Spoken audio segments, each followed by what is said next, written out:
Alright, in this third and final video on the alternating series, we're going to look at 3 more examples of determining whether a series converges conditionally, converges absolutely, or diverges. So example 7 here, we're going to look at the sum n equals 1 to infinity of negative 1 to the n, 0.5 raised to the negative 0.9 over n. So our seed sequence is 1 over the nth root of 0.5 to the 0.9 power. Okay, so we went ahead and rewrote it. The negative exponent just means the 0.5 goes to the denominator. The denominator in the exponent is the roots. This is an n root, and then the exponent 0.9 is the exponent of the 0.5. So first thing for the alternating series test is we need to look at the limit of the seed sequence. And the limit of that seed sequence is going to be equal to 1. That is not 0, so that means the alternating series test fails, which is not equal to 0. So the limit as n goes to infinity of negative 1 to the n, 0.5 to the negative 0.9 over n, that is not going to be equal to 0. And the nth term test for divergence tells us that this series diverges.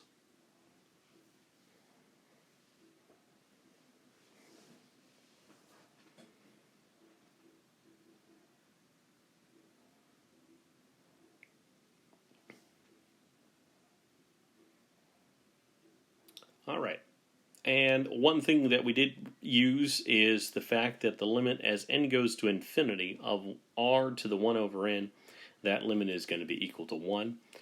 You can find a proof of this in the section 5.1 at the very end. It's like, I don't know, about a page and a half of proving a result like this. Maybe it's not the nth root test, or the nth root, but it is something similar to that. So that's using the fact that the limit as n goes to infinity of r to the 1 over n is equal to 1. So this series just diverges. We don't need to do anything else with it. That's it. It diverges. We don't look at anything else. So let's go ahead and look at 2 more examples here. So this time we're going to look at the sum n equals 2 to infinity of negative 1 to the n, and then divided by n, and then natural log of n. The natural log of n is raised to the p power. So our seed sequence is 1 over n natural log of n to the p power. And then we're going to make the assumption that p is greater than 0.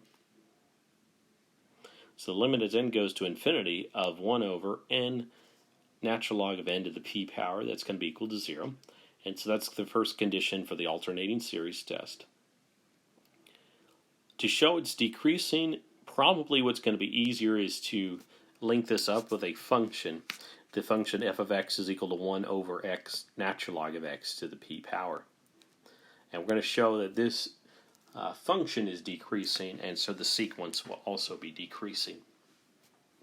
So we're going to rewrite this as x natural log of x to the p power, and then the whole quantity raised to minus 1. And we'll make the note that a sub n is equal to f of n for all n greater than or equal to 2. To show that this function is decreasing, we're going to look at the first derivative and show that the first derivative is negative.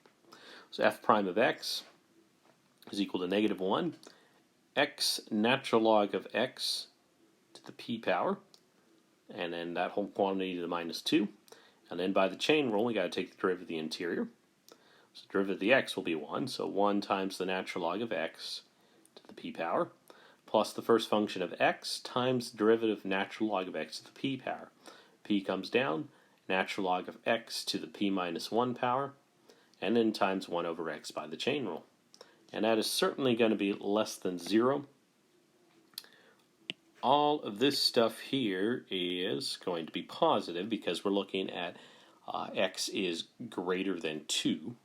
Okay, so that's all going to be positive, and so that minus 1 on the very front here, that shows that this is less than 0, so the first derivative is less than 0. That means that the function is decreasing, and hence the sequence is decreasing. And so this series converges conditionally So we know for sure that it converges by the alternating series test.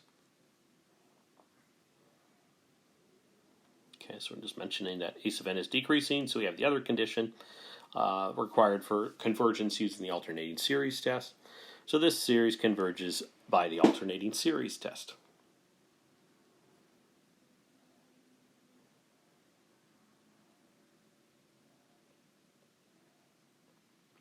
Okay, and so we have a conditional convergence so far. So this is conditionally convergent. We'll go ahead and the next slide and we'll look at, does it converge absolutely? Okay. So now we're going to check for absolute convergence.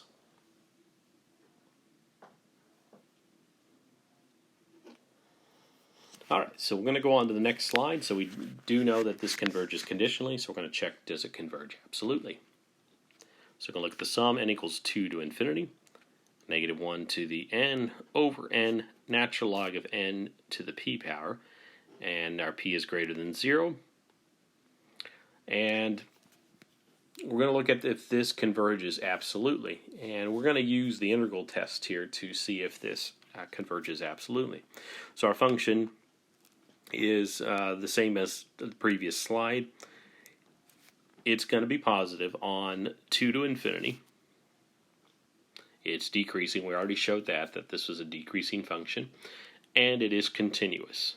The only places of discontinuity are going to be at, well, the domain of this thing would be 1 to infinity, so you'd have your vertical asymptote at 1. So we're going 2 to infinity. So it's continuous on the interval 2 to infinity. So all those criteria for the integral test are satisfied. So let's go ahead and apply the integral test.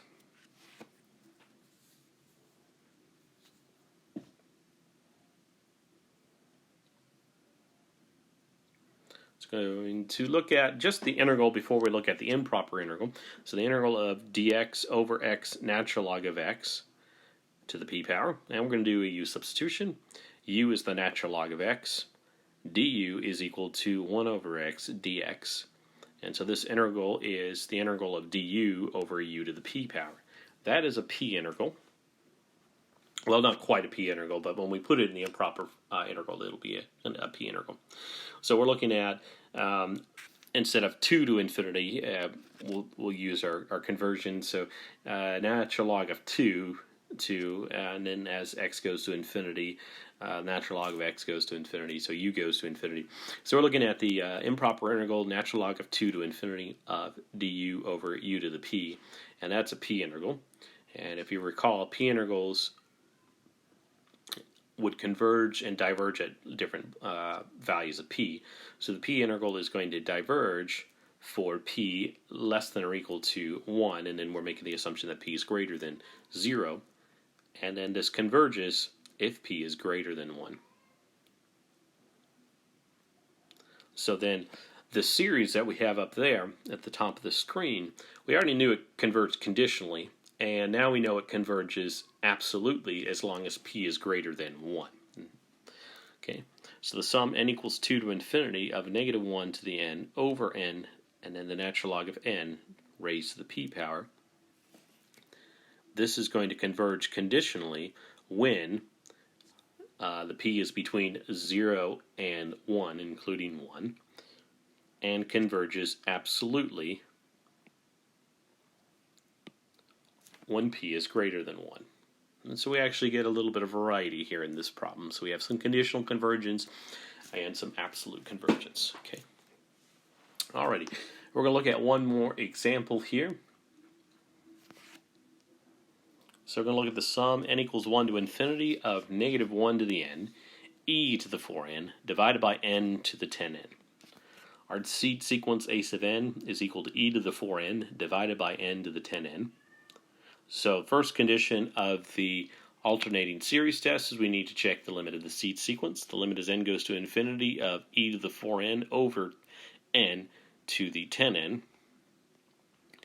Okay. And the problem with this is it's going to be infinity over infinity, and we're going to need to use some sort of logarithmic trickery here to evaluate this limit here. So we're going to suppose that the limit exists, and so we're going to call that limit y. And then we're going to take the natural log of both sides. So the natural log of the limit as n goes to infinity of e to the 4n over n to the 10n is equal to the natural log of y. Using the continuity of the natural log, we're going to slide the natural log past the limit, and we'll have the limit as n goes to infinity of the natural log of e to the 4n divided by n to the 10n. That's equal to the natural log of y. Using properties of a logarithm, we're going to use the quotient rule. This is going to become ln of e to the 4n minus ln n to the 10n. And then we'll take the limit as n goes to infinity, and that's going to be equal to the natural log of y. We're going to use some more properties of logarithms. So limit as n goes to infinity. Natural log and e are inverses, so the 4n is free. And then we're going to use the power rule, so we're going to bring the 10n, the exponent, down as a factor. So 10n natural log of n, and that's going to be equal to the natural log of y. Okay, and we're going to factor out an n. So we're going to have the limit as n goes to infinity of n times 4 minus 10 natural log of n, and that's going to be equal to the natural log of y. Okay, well, that limit looks to me like it's going to be infinity times negative infinity. So as n goes to infinity, the natural log of y is going to go to negative infinity. And so that means that y is going to approach 0 from the positive side. Remember, the vertical asymptote of the natural log is going to happen at 0. Okay. All right, so that's the first thing that we needed, is the limit as n goes to infinity of e to the 4n over n to the 10n is equal to 0. So that was the first condition we needed for the alternating series test. The next thing we needed to show is this thing is decreasing. And so that's what we're going to do on the next slide, is show that this is a decreasing sequence. And to show the decreasing, we're going to look at a function and show that the function is decreasing. So we're going to look at f of x is equal to e to the 4x over x raised to the 10x power. A sub n is equal to f of n for all n greater than or equal to 1. Okay, so f of x is y. So we're going to take the natural log of both sides. The natural log of f of x, that's the natural log of y, is equal to the natural log of e to the 4x over x to the 10x. So the natural log of y is equal to 4x minus 10x natural log of x. So we'd be using the same log rules to break it down like we did in the limit on the previous slide. Now we're going to use implicit differentiation. So we're going to take the derivative with respect to x of the natural log of y, and then on the other side, I'm going to factor out an x, so x and 4 minus 10 natural log of x. The derivative of y with respect to x, so y is a differentiable function of x, is going to be 1 over y dy dx. And that's going to be equal to 4 minus, that should be 10 natural log of x.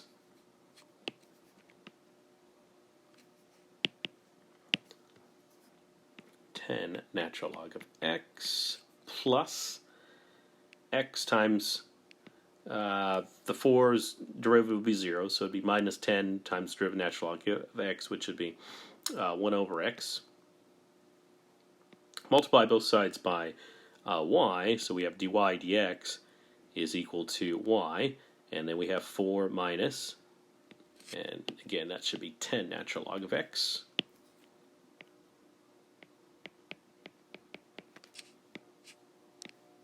Okay, minus 10, because the x is absorbed.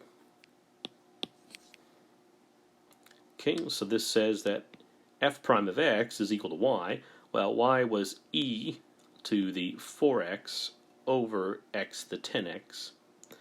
And then we have minus 6, and it should say minus 10 natural log of x.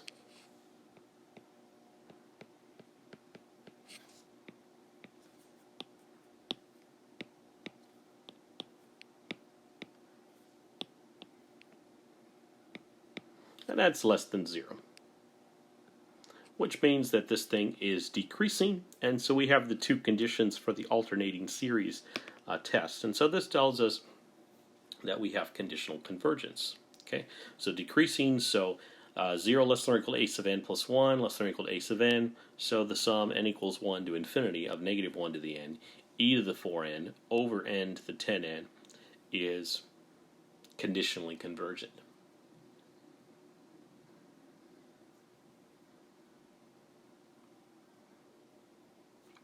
To check for absolute convergence, I don't think we're going to have enough machinery yet, and so this would be something we would have to look at in the next section where we get into the root and the ratio test, and probably we'll want to use the ratio test to show whether this converges absolutely.